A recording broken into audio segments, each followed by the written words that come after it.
Ilikuwa ni tarehe 8.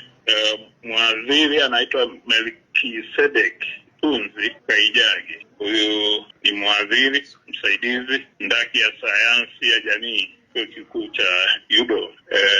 Alikamatwa tarehe 9 akituhumiwa kwamba kwa siku hiyo ya tarehe 8 akiwa anatoa lecture katika huko UDOM, inadaiwa alihamasisha kufanyika kwa maandamano ambayo tayari serikali ilitoa tamko ya kuzuia maandamano hayo. Kwa hiyo alikamatwa kwa maana ya kuhojiwa na baadaye aliachiwa huru. Na uchunguzi zaidi wa tuhuma hizo unaendelea.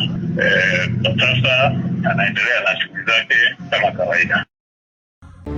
Usisahau kusubscribe na kugusa alama ya kengele ili uwe wa kwanza kupata taarifa zetu kila tunapoweka Msomi News.